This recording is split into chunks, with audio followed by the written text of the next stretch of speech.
तो आज की क्लास में इंशाल्लाह हम अपना फर्स्ट ईयर बायोलॉजी को ख़त्म करेंगे और कोशिश तो ये कि ख़त्म हो जाए आज की क्लास में, क्योंकि आज के तो दो टॉपिक्स हम पढ़ेंगे, लिम्फेटिक सिस्टम और इम्यून सिस्टम। ये बहुत लेंथी हैं और इम्यून सिस्टम से ज़्यादा लेंथी है। सो बाहर अगर ये इजी टॉपिक्स हैं, कोई इतने मुश्किल नहीं है, बस इनको जो है ना समझना आना चाहिए किस तरीके का होता है। तो सबसे पहले जो हम पढ़ेंगे that is the lymphatic system. So lymphatic system को पहले समझेंगे इसकी डायग्राम से। और लिम्फेटिक सिस्टम है क्या? एक्चुअली ये इम्यून सिस्टम की जितनी एंटीबॉडीज़ हैं उसको प्रोड्यूस करने के लिए काम आता है। सो लिम्फेटिक सिस्टम में कुछ पार्ट्स हैं, तो हम उसको देख लेते हैं। सबसे पहले हमारे पास जो organs of the lymphatic system में है, तो एक हमारे पास लेबलिंग है that is the mucosa associated lymphoid tissue. Lymphoid tissue से एसोसिएटेड म्यूकोसा है एक, और यहाँ पर हमारे पास एक एडिनोइड्स हैं जिसे हम कह रहे हैं, और यहाँ बिल्कुल फेरिंग्स की कैविटी में, माउथ कैविटी में हमारे टॉन्सिल्स नज़र आ रहे हैं, और उसके ऊपर बिल्कुल एडिनोइड्स हैं। और चेस्ट कैविटी में पता है एक ग्लैंड होता है, हम कहते हैं थाइमस ग्लैंड, तो यहाँ थाइमस है। और स्प्लीन हमारा जो है स्टमक के बिल्कुल उस साइड पर है, राइट साइड पर। अच्छा, स्प्लीन में हमारा आरबीसी का ब्रेकडाउन होता है। तो आरबीसी का जब ब्रेकडाउन होता है स्प्लीन के अंदर, तो एक प्रोडक्ट होता है जिसे हम कहते हैं blue ribbon. So blue ribbon is the breakdown product of the RBCs that occurs in the spleen, जिसकी वजह से हमने पढ़ा था सेकेंड ईयर में disorder erythroblastosis fetalis. So that is the disease of the breakdown product of the RBCs that occurs in the spleen and that is the bilirubin। Bilirubin की मदद से आपका मतलब उसकी वजह से आपको डिजीज़ होता है बच्चों में, दैट इज़ द एराइथ्रोब्लास्टोसिस फेटालिस। अब ज़रूरत नहीं है, हम पढ़ चुके हैं सेकेंड ईयर में। इंटेस्टाइन है और bone marrow is the major part of the lymphatic system, क्योंकि ये रेड ब्लड सेल्स को प्रोड्यूस करता है, and lymphatic vessels and the lymph nodes. Lymph nodes बहुत इंपॉर्टेंट है इस लिम्फेटिक सिस्टम के लिए। सो अब मैं इस पिक्चर को थोड़ा शॉर्ट करूँगा क्योंकि हमने इसके कुछ स्ट्रक्चर्स तो पढ़ लिए हैं मज़ीद।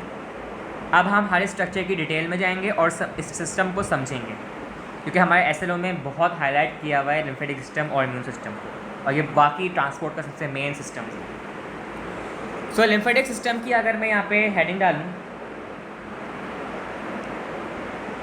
लिम्फेटिक सिस्टम, और उसकी डेफिनेशन लिखूँ, that the lymphatic system is a complex, the lymphatic system is a complex network of lymphoid organs. जितने भी लिम्फेटिक सिस्टम के अंदर ऑर्गन्स उन्हें कहते हैं लिम्फाइड ऑर्गन्स का एक नेटवर्क है कॉम्प्लेक्स। और साथ साथ लिम्फ नोड्स क्या होती हैं हम देख लिया हमने, और लिम्फ डक्ट्स होती हैं, लिम्फ डक्ट्स या फिर वेजल्स भी कह सकते हैं हम, और लिम्फ टिश्यूज़, ये सब इसके पार्ट्स हैं। Lymph capillaries and lymph vessels, lymph vessels, जो कि सब कुछ मिला के दैट प्रोड्यूस, जो प्रोड्यूस करती हैं and transport lymph fluid. Lymph fluid होता है, क्या होता है? जो कि प्रोड्यूस करती हैं और ट्रांसपोर्ट करती हैं लिम्फ फ्लूइड फ्रॉम टिश्यूज से सर्कुलेटरी सिस्टम तक। तो ये इसका एक पार्ट फंक्शन हो गया। और the lymphatic system is a major component of the immune system. So major component of the immune system is the lymphatic system. जितने भी आपके जो है सेल्स होते हैं, तो जैसे कि लिम्फोसाइट्स हो गए और टी सेल्स हो गए, तो वो सब आपके लिम्फेटिक सिस्टम के ज़रिए ही बनते हैं। अच्छा, अब लिम्फेटिक सिस्टम का कुछ जो फंक्शन है वो 3 पार्ट्स में डिवाइड है मेरे पास यहाँ पर। सो वो 3 पार्ट्स कौन कौन से हैं, ये बहुत इंपॉर्टेंट हैं, ठीक है। Removal of excess fluids from body tissues, number 1, यानी कि एक्सेस फ्लूइड का रिमूवल बॉडी टिश्यूज़ से। एक तो ये फंक्शन हो गया, क्योंकि ये एक तरीके से आपकी क्लींजिंग मैकेनिज्म भी करता है बॉडी का। जितने भी आपके डर्टी पार्टिकल्स होते हैं सबको क्लीन करने का फंक्शन है। Number 2, absorption of fatty acids. Absorption of fatty acids and subsequent transport of fat, fat का ट्रांसपोर्ट, उसकी एब्जॉर्प्शन, लाइक काइल हो गया to the circulatory system. Chyle हमारे पास एक फैटी एसिड का प्रोडक्ट है। अच्छा, हमें पता है कि विलाय हमारे पास जो होता है, मैंने न्यूट्रिशन में पढ़ा है, नहीं तो सिलेबस में भी था, मगर मैं एडिशनल इन्फॉर्मेशन के लिए दे रहा हूँ। न्यूट्रिशन में हमने जब डाइजेस्टिव सिस्टम पढ़ा तो हमारे पास एक चीज़ होती है villi, that is in the small intestine. So small intestine का पार्ट होता है विलाय, उसके अंदर कुछ लैक्टील्स होते हैं इस तरीके के, ये और इन लैक्टील्स के ऊपर कुछ कैपिलरीज होती हैं यूँ राउंडेड। तो ये लैक्टील्स का फंक्शन क्या है? लैक्टील्स क्यों कहते हैं? क्योंकि लिम्फेटिक सिस्टम से ड्राइव होते हैं। तो लैक्टील्स और लिम्फेटिक सिस्टम सिमिलर प्रोनाउंस करने में लग रहा है, तो इसलिए लैक्टील्स आपकी एब्जॉर्प्शन ऑफ फैट्स करते हैं और ट्रांसपोर्ट ऑफ फैट्स करते हैं। तो that is the work of the lacteals in the lymphatic system. So lacteals are the also major component of the lymphatic system. तो ये बहुत जहन में रखने की बात है, ये पूछी जाती है आपसे। थर्ड मेजर पार्ट इसका फंक्शन है प्रोडक्शन ऑफ इम्यून सेल्स। जो आपकी बॉडी के इम्यून सेल्स होते हैं उनकी प्रोडक्शन, सच एज लिम्फोसाइट्स, मैंने बताया था अभी, और monocytes that are the white blood cells, and antibodies. Antibodies को प्रोड्यूसिंग करने वाले जो सेल्स होते हैं वो कौन से होते हैं? Plasma cells. तो प्लाज्मा सेल्स को भी ये प्रोड्यूस करता है, जो कि एंटीबॉडी के सेल्स को प्रोड्यूस करता है। So that is the main function of the lymphatic system. So अब मैं इस डायग्राम को नीचे लाऊंगा और अब कुछ मेन बात शुरू होने वाली है हमारी इस टॉपिक से रिलेटेड, तो अब मैं वो बात लिखूँगा। सो नंबर 1, अगर मैं इसका पॉइंट लिखूँ that lymph nodes are present in neck region. जो लिम्फ नोड्स होती हैं ना, वो हमारी प्रेजेंट होती हैं मोस्टली इन नेक रीजन। वैसे तो डायग्राम में दिखाया हुआ है नीचे शेटिक रीजन में, मगर कोई मसला नहीं है, नेक रीजन में मोस्टली से काउंट करना है, इन द नेक रीजन, ठीक है। और एक्जिला कहते हैं, हमें पता है हमारा जो नेक का पार्ट होता है वर्टिब्री सर्वाइकल का, तो हमारे पास जो लास्ट 10 में से 9 और 10 होते हैं, तो वो हमारे पास होते हैं एक्सिस और क्या कहते हैं एटलस। सो नेक रीजन में आपका एक्जिला आ गया एंड ग्रोइन ऑफ ह्यूमन। तो ग्रोइन भी एक पार्ट है, सिर्फ इतना याद रखना है कि ये एक लिम्फेटिक सिस्टम का ही पार्ट है ऑफ ह्यूमन। तो लिम्फ नोड्स आपके कहाँ प्रेजेंट होते हैं? नेक रीजन में, axilla and groin of human. ये एमसीक्यू में आ सकता है। लिम्फ नोड क्या है? Is lymph node is actually mass of connective tissues। Connective tissue का एक मास है लिम्फ नोड, जिसे हम कहते हैं ये, ठीक है। Several afferent lymph vessels. अब मैं यहाँ क्या कह रहा हूँ, कुछ अफेरेंट मतलब लेकर जाना, टेक अवे नहीं कहेंगे, इसे टेक फ्रॉम कहेंगे। टेक अवे एफरेंट होता है, और एफरेंट आपका मतलब ले जाना अंदर किसी के, और टेक अवे मतलब जो एफरेंट होता है लेकर वापस आना। हमने ये लूप ऑफ हैमिल्टन में पढ़ा था होम्योस्टैटिक्स में। सो सेवरल अफेरेंट, जो कुछ असेंडिंग कह सकते हैं इसे, असेंडिंग लिम्फ वेसल्स होती हैं, ठीक है। लिम्फ वेसल्स, कुछ सेवरल अफेंडिंग लिम्फ वेसल्स यानी कि एफरेंट यानी कि एंटर करना, कहाँ पर एंटर करती हैं? लिम्फ नोड के अंदर। और लिम्फ नोड के अंदर क्या होता है? विच इज़, अब जब लिम्फ नोड के अंदर जाएंगी तो ये लिम्फ वेसल्स जो एफरेंट थी ये एम्प्टीड हो जाएंगी या प्रोड्यूस मतलब फॉर्म इख्तियार कर लेंगी इनटू सिंगल एफिरेंट यानी कि टेक अवे ले जाने वाली डिसेंडिंग लिम्फ वेसल्स के अंदर। तो ये एक कॉमन टर्म है याद रखने वाली कि several afferent lymph vessels enter the lymph nodes which emptied in the single efferent lymph vessels. अब स्प्लीन क्या है?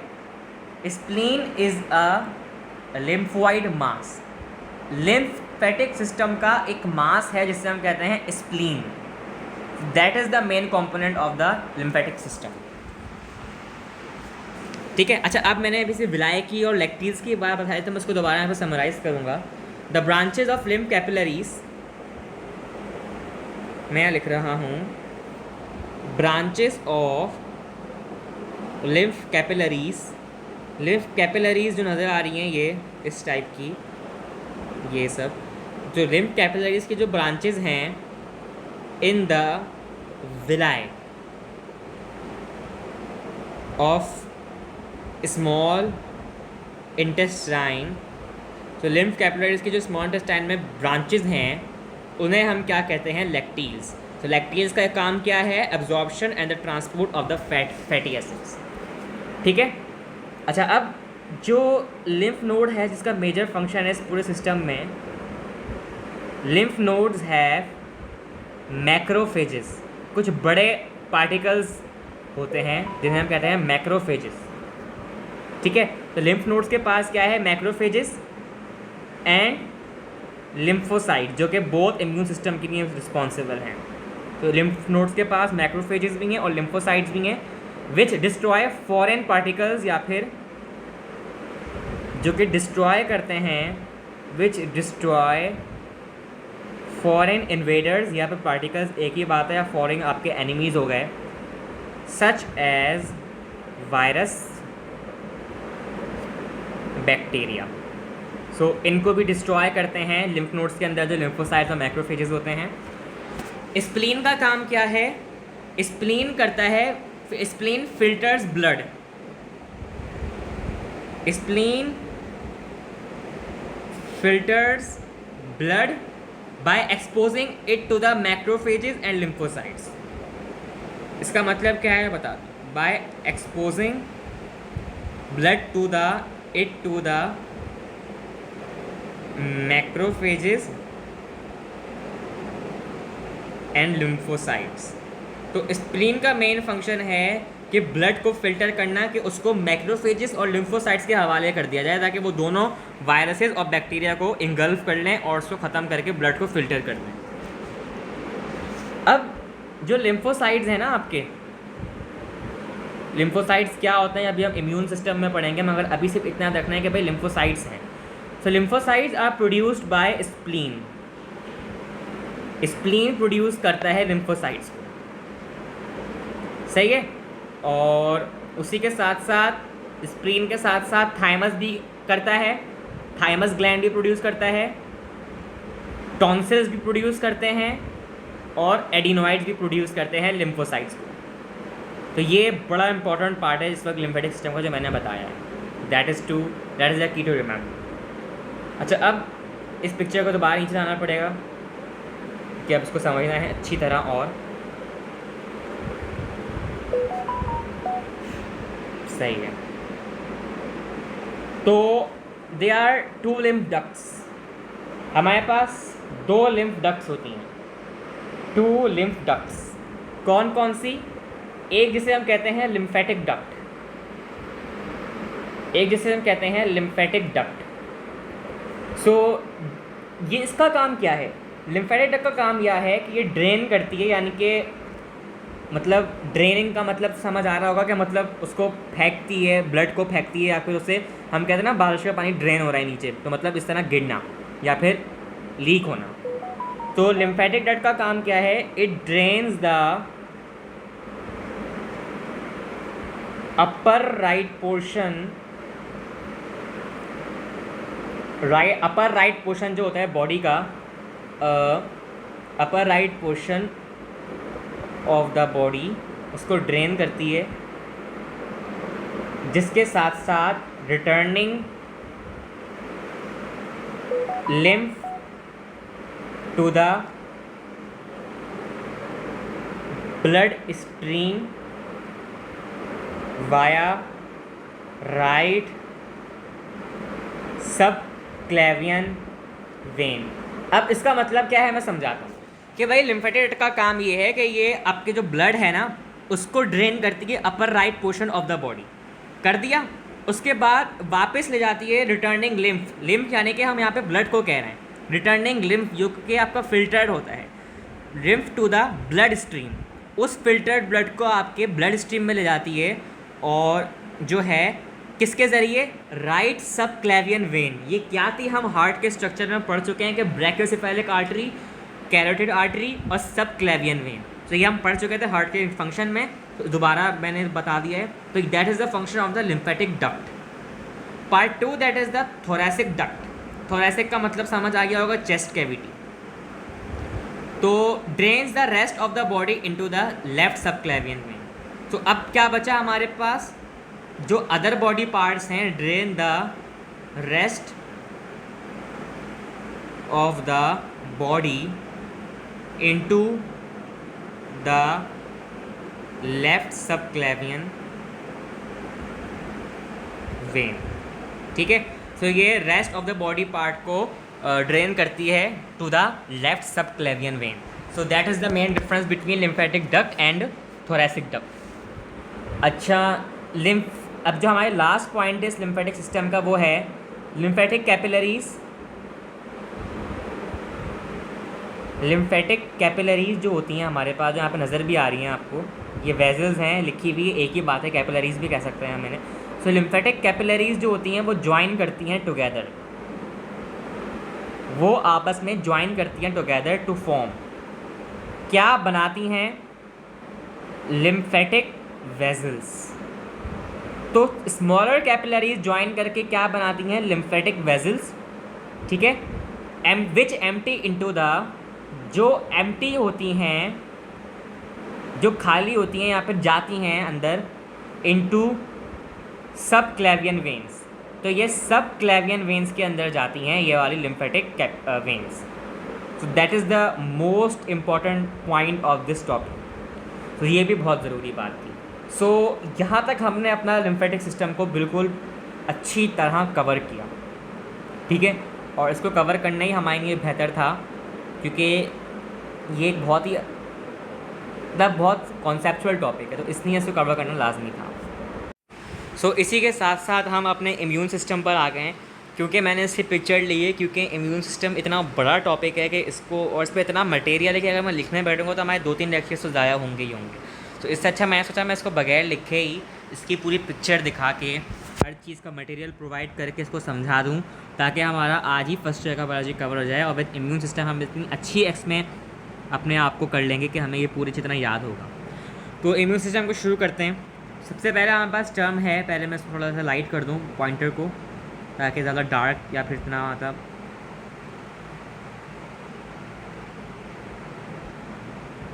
बस। इम्यूनिटी, ठीक है। So immunity is the defence system against any foreign particle that enters the body including virus, bacteria and other pathogens. बहुत आसान है भाई, इम्यून सिस्टम या फिर इम्यूनिटी एक ऐसा डिफेंस सिस्टम है हमारी बॉडी का, जैसे कि जो वायरस, बैक्टीरिया और पैथोजेंस आते हैं तो उनको, उनके अगेंस्ट जो एक्शन लेती है कोई चीज़, तो उसे हम कहते हैं immunity. 3 lines of defence exist in our body. हमारे बॉडी के अंदर 3 लाइन्स हैं डिफेंस सिस्टम की। कौन कौन सी है भाई, पढ़ते हैं। First line includes the outer barriers like the skin, stomach, acids, mucus, tears. भाई बहुत आसान है। पहली तो आपकी एक्सोसेलुलर चीज़ें हो गई, जैसे कि स्किन हो गई, स्टमक के एसिड्स हो गए, म्यूकस हो गई, म्यूकस की लाइनिंग या सब म्यूकोसा, और टेयर्स जो आपके आंखों से निकलते हैं। तो एक तो ये आपकी बॉडी को प्रिवेंट करती है अगेंस्ट द वायरस, हो गई भाई पहली बात। तो second line being non specific immune system, एक ऐसा immune system like macrophages and dendritic cells. कुछ ऐसे मैक्रोफेजेस जो कि आपके, या कुछ ऐसे डेंड्रिटिक सेल्स जो आपके पार्टिकल को इनगल्फ कर लें अपने अंदर, तो इसे हम कहते हैं second line. Third line being the specific, अच्छा ऊपर सेकेंड लाइन नॉन स्पेसिफिक थी, ये है specific. Being the specific immune system made of lymphocytes like B and T cells. T cells और बी सेल्स हमारे लिम्फोसाइट्स के कंपोनेंट्स हैं which are activated mostly by dendritic cells. तो हमारे पास कुछ सेल्स होते हैं हम कहते हैं डेंड्रिटिक सेल्स, तो उनके ज़रिए लिम्फोसाइट्स के टी सेल्स और बी सेल्स जो है एक्टिवेट होते हैं। तो ये बहुत माइक्रोस्कोपिकल लेवल की चीज़ें हैं जो हमारे थर्ड लाइन के अंदर हो रही है। So these are the first third lines of the immune system. So components of the immune system हम पढ़ेंगे अब. So the components of the immune system includes lymphocytes, ठीक है, बी एंड टी लिम्फोसाइट्स दोनों हो गए, और एंटीबॉडीज़. तो ये हमारे पास इम्यून सिस्टम के कंपोनेंट्स हैं. So the first component which is the lymphocytes. तो लिम्फोसाइट्स को पढ़ते हैं कि भाई ये क्या है और क्या इसका फंक्शन है. B lymphocytes produce antibodies which are secreted into the lymph and blood where they circulate freely. B lymphocytes जो हैं प्रोड्यूस करते हैं एंटीबॉडीज़ को, और वो एंटीबॉडीज़ क्या कहती हैं, सिक्रेट होती हैं कहाँ के, किसके अंदर, लिम्फ के अंदर और ब्लड के अंदर, जहाँ पर वो एंटीबॉडीज़ फ्रीली सिक्रेट करेंगी. हो गई ये बात, ठीक है. T cells can only recognise viral antigens outside the infected cells. B cells activate the immune system to destroy the pathogens. अब इसका मतलब समझो, ये कह रहा है कि टी सेल्स सिर्फ और सिर्फ वायरल एंटीजन की रिकॉग्नाइजेशन के लिए काम आते हैं जो कि सेल के इन्फेक्टेड होते हैं आउटसाइड. एक ये बात हो गई. अच्छा, बी सेल्स क्या करते हैं, एक्टिवेट करते हैं इम्यून सिस्टम को टू डिस्ट्रॉय द पैथोजन. भाई मेरे पास एक वायरस आया तो उसको रिकॉग्नाइज कौन करेगा, T cell. Just like the sensory neuron in the nervous coordination. Sensory neuron ने रिसेप्टर के ज़रिए उसको मतलब चेक किया कि भाई हाँ, रिकॉग्नाइज किया कि भाई ये स्टिमुलस आए या ये वायरस आए. फिर बी सेल्स जाके यानी कि जो आपका क्या कहते हैं इफेक्टर है, वो जाके आपका इम्यून सिस्टम को, सॉरी मोटर न्यूरॉन अगर मैं यहाँ पे देखूँ, वो जाके आपके इफेक्टर को एक्टिवेट करेगा. इफेक्टर कौन है, इम्यून सिस्टम. तो इम्यून सिस्टम फिर आपका इफेक्ट करेगा to destroy the pathogens. That is the main part of the lymphocytes. The main difference between T cells and B cells is that T cells recognize viral antigens outside the infected cells, whereas B cells recognize the surface antigens of bacteria and virus. इसका मतलब क्या है, B cells का यहाँ पे एक और function बता दिया कि भाई ये अगर मेरे पास ब्लड है, सही है, इसके सरफेस के ऊपर कोई वायरस है यूँ, तो इसको रिकॉग्नाइज करने के लिए किसका फंक्शन है, सरफेस एंटीजेंस को रिकॉग्नाइज करने का फंक्शन है बैक्टीरिया और वायरसेस. सॉरी, बैक्टीरिया और वायरसेस को रिकॉग्नाइज करने का फंक्शन किसका है, बी सेल्स. तो ये हमारे पास लिम्फोसाइट्स के दोनों पार्ट हो गए, टी सेल्स और B cells. Antibodies are special type of proteins. एक ऐसी प्रोटीन की टाइप हैं that work against antigens. They are called immunoglobulins. Antigens हम यहाँ पे वही कह रहे हैं, वायरसेस और बैक्टीरिया. सो प्रोटीन नेचर होती हैं एंटीबॉडीज़, और they are also called immunoglobulins. ठीक है, तो ये हमारे पास globulins is protein in nature and immune is for the immune system. Antibodies are produce in B lymphocytes. कहाँ पर प्रोड्यूस होती हैं, बी लिम्फोसाइट्स के अंदर. And are secreted into the lymph and blood where they circulate freely. वो ये बात हो गई जब भी हमने ऊपर पढ़ी कि बी सेल्स ने सिक्रेट किया एंटीबॉडीज़ को जो कि सर्कुलेट करते हैं freely in the blood and the lymph. Anti serum is the serum containing antibodies. एक सेरम है मेरे पास लाइक वाटर की तरह, उसके अंदर कुछ एंटीबॉडीज़ हैं, तो उसको हम कह रहे हैं एंटी सेरम. ठीक है, एंटीबॉडी का स्ट्रक्चर कैसा होता है वो पढ़ते हैं. A molecule of antibody consist of 2 heavy chains. 2 heavy chains होती हैं एंड 2 लाइट चेन्स होती हैं. 2 heavy 2 light. The bridges between the chain is form through disulphide bonds. अब इन दोनों क्या कहते हैं आपका हैवी चेन्स के दरमियान जो ब्रिज है वो किससे बना है, डाइसल्फाइड बॉन्ड की मदद से. ये पार्ट भी क्लियर हो गया. Each antigen binds with the antibody at the specific site. Her antigen या फिर कोई भी आपका जो वायरस है वो आपकी स्पेसिफिक साइट पर आके एंटीबॉडी की बाइंड करेगा. Variable amino acid sequence determines in the light chains and upper region of the heavy chains determine the which antigen will bind to the antibody. इसका मतलब क्या है, जब स्पेसिफिक साइट पे आपकी एंटीजन आएगी, सो वेरिएबल अमाइनो एसिड कहने के जो changing sequence of the amino acid है वो क्या करेगा, वो डिटरमाइन करेगा. वो क्या डिटरमाइन करेगा, लाइट चेन के अंदर के upper regions of the heavy chains. मतलब ये कि जो चेंजिंग अमाइनो एसिड का सीक्वेंस है वो डिटरमाइन करेगा लाइट चेन्स. एक मेरे पास हैवी चेन है, एक लाइट चेन है. ये लाइट है, ये मेरे पास हैवी है. सो जो आपका क्या कहते हैं हैवी चेन्स हैं, सॉरी वेरिएबल अमाइनो एसिड का सीक्वेंस है, वो ये डिसाइड करेगा चेंजिंग सीक्वेंस कि भाई लाइट चेन्स आपकी बाइंड करेंगी. और जो अपर रीजन है हैवी चेन्स का, वो क्या डिटरमाइन करेगा कि कौन सी एंटीजन आकर बाइंड करेगी. सो ये फ़र्क है. दोबारा समझाता हूँ कि एक चेंजिंग अमाइनो एसिड का सीक्वेंस है जो डिटरमाइन कर रहा है कि भाई लाइट चेन के ऊपर आएगा जो भी आएगा, और जो upper region of the heavy chain है वो ये डिटरमाइन कर रहा है कि एंटीजन कौन सी बाइंड होगी। ये हो गया प्रोसेस समझ, ठीक है। अब एंटीजन प्रेजेंटिंग सेल्स ये क्या होते हैं? जो एंटीजन को प्रेजेंट करते हैं वो कौन से cells? B lymphocytes produce antibodies and act as antigen presenting cells. एक ये बात क्लियर हो गई। Antigen presenting cells is a heterogeneous group of immune cells that mediate the cellular immune response by processing and presenting antigens for recognition by certain lymphocytes such as T cells. Antigen presenting cells present their antigens to various types of T cells. बहुत आसान बात है इसको समझने की है कि antigen जो प्रेजेंटिंग सेल्स होते हैं ना, तो उसमें हम कहते हैं कि बी लिम्फोसाइट जो है एंटीबॉडीज़ प्रोड्यूस कर रहे हैं, और क्या मेजर रोल प्ले कर रहे हैं? Antigen presenting cells. So antigen presenting cells क्या हैं? ये एक heterogeneous group of immune cells हैं, यानी कि अलग ग्रुप ऑफ इम्यून सेल्स हैं जो कि मेडिएट करते हैं, एक्टिवेट करते हैं द सेल्यूलर इम्यून रिस्पॉन्स, उसको एक्टिवेट करते हैं by processing and presenting antigens, जो कि एंटीजन्स को प्रोसेस करते हैं और प्रेजेंट करते हैं for recognition by certain lymphocytes, ताकि उनकी सर्टेन लिम्फोसाइट्स के जरिए रिकॉग्नाइजेशन हो सके। कौन से lymphocytes? Such as T sales.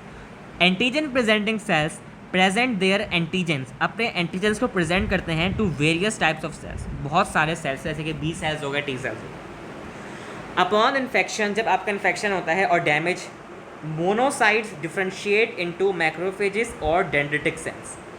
जो आपके मोनोसाइट्स होते हैं ना, ये वाइट ब्लड सेल्स के जो कंपोनेंट्स हैं उनमें आते हैं।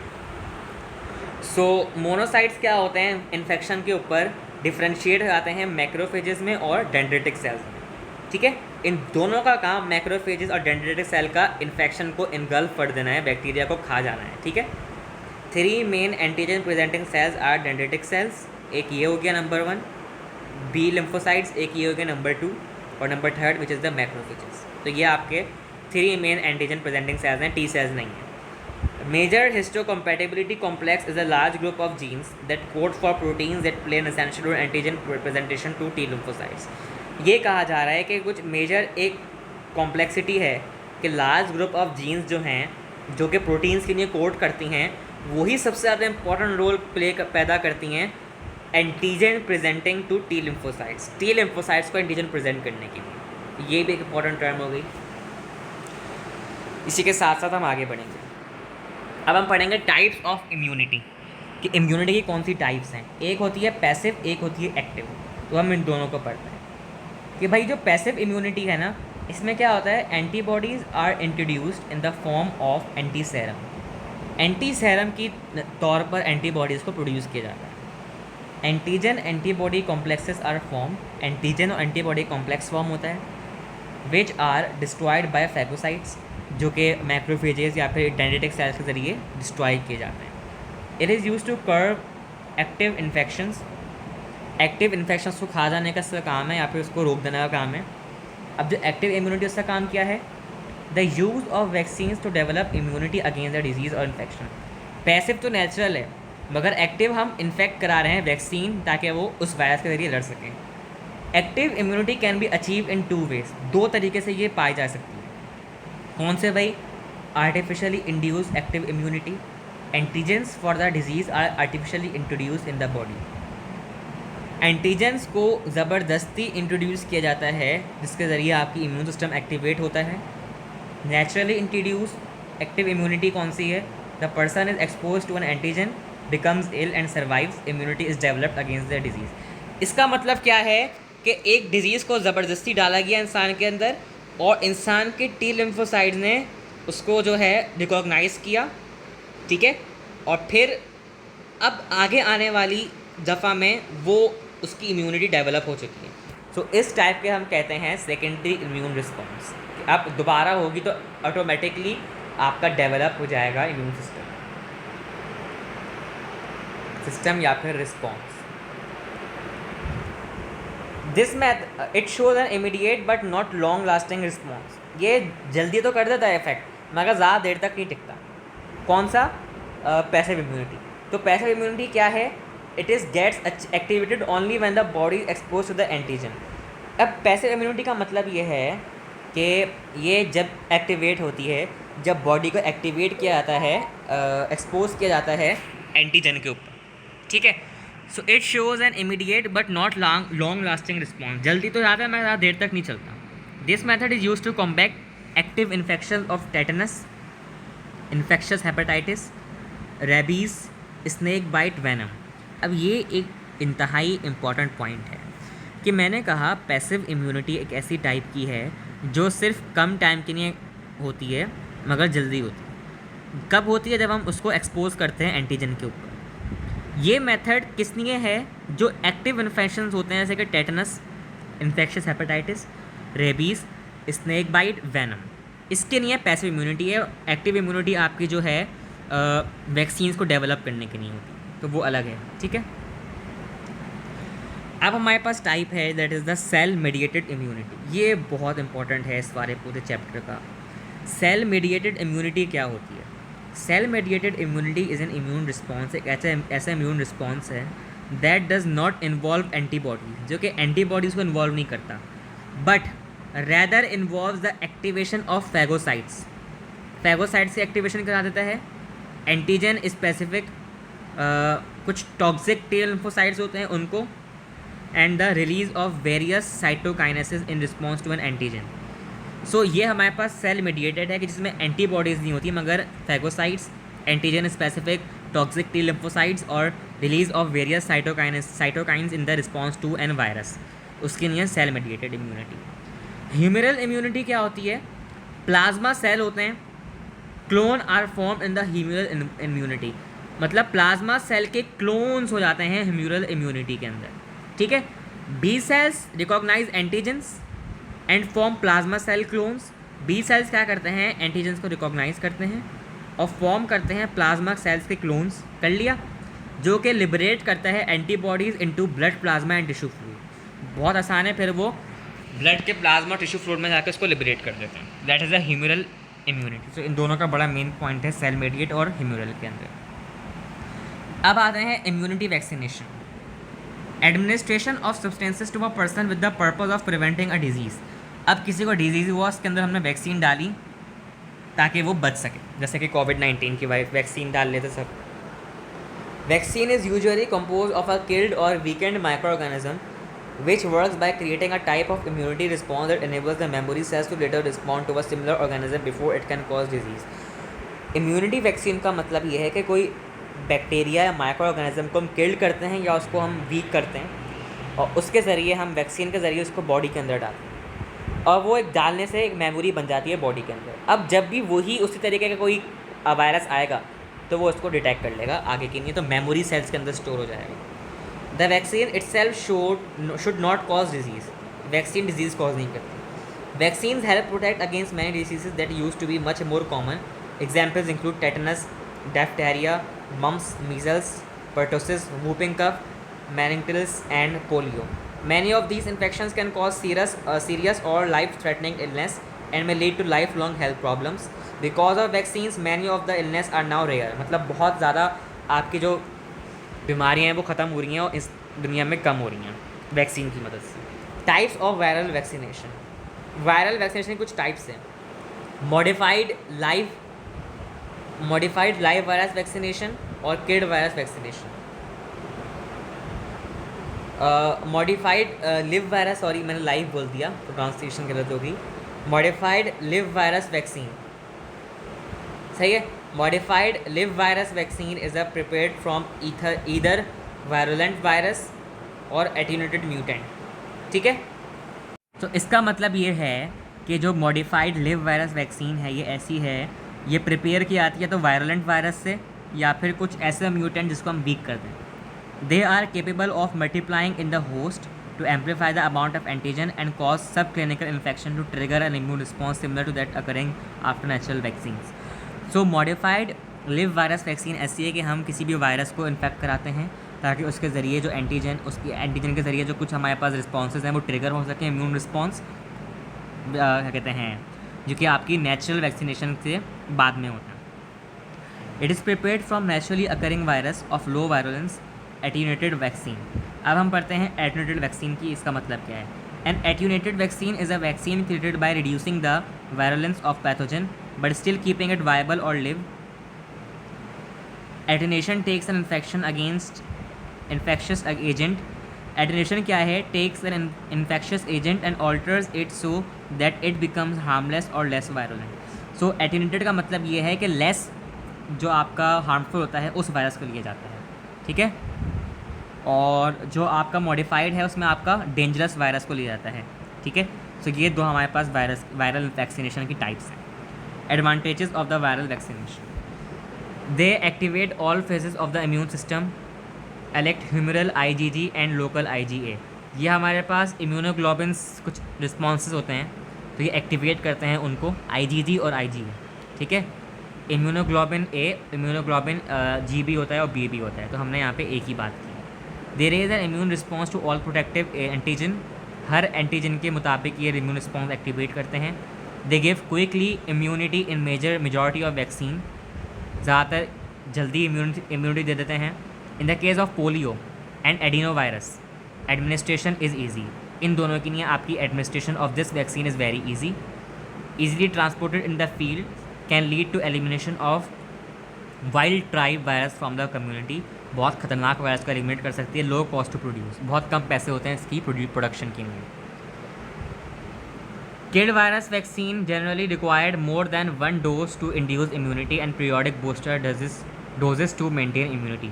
जब हम वायरस को किल कर देते हैं, अब वो ना हार्मफुल है ना कम हार्मफुल है, उसको हमने किल कर दिया, तो उसके लिए एक से ज़्यादा डोजेस चाहिए होती हैं इम्यूनिटी को रिस्पॉन्स एक्टिवेट करने के लिए, और बूस्टर्स भी लगना ज़रूरी होते हैं. Inactivated vaccine often induce an immunity.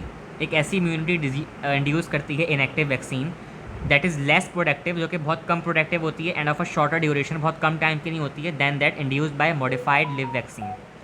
उससे कम होती है effective modified live vaccine. Advantages of inactivated vaccine. Inactivated vaccine के एडवांटेजेस क्या हैं? They don't revert to virulence. दोबारा वायरस के आने का खतरा नहीं होता है इनमें. They are safe to use in pregnant and immunocompromise animal, जो कि एक प्रेगनेंट होते हैं ताकि उनके अंदर ज़्यादातर वायरस ना जाए, तो उससे ये सेफ़ है. They give sufficient humoral immunity if boosters are given. अगर बूस्टर्स साथ दिए हुए हैं तो ह्यूमरल इम्यूनिटी भी साथ में इसकी डेवलप हो जाती है. There is no mutation. कोई म्यूटेशन नहीं होती, कोई रैपिड मल्टीप्लिकेशन नहीं होती that can cause the cancer. They can be use with immune deficient patient. जिनके पास इम्यूनिटी इतनी खास नहीं होती उनके ऊपर भी इनएक्टिवेटेड वैक्सीन काम कर जाती है. So here today we completed our first year biology, all the chapters, सब कुछ हमने आज पढ़ा. तो अब इंशाल्लाह अब हम जल्दी से अपना सेकेंड ईयर की बायोलॉजी को स्टार्ट करेंगे और इसको हम ख़त्म कर चुके हैं आज. जो भी चीज़ें समझ नहीं आई उसको दोबारा पढ़ना लाजमी है और कोई ऐसे मसले वाली बात नहीं है. इंशाल्लाह अब हम सेकेंड ईयर बायोलॉजी इससे भी अच्छी पढ़ेंगे और अच्छी तरह कॉन्सेप्ट्स को क्लियर करेंगे. I hope first year biology में कोई प्रॉब्लम नहीं हुई होगी. तो दैट इज़ हमने हर चीज़ कवर कर ली फर्स्ट ईयर बायोलॉजी की. तो इंशाल्लाह नेक्स्ट क्लास हम सेकेंड ईयर की बायोलॉजी को कवर करेंगे.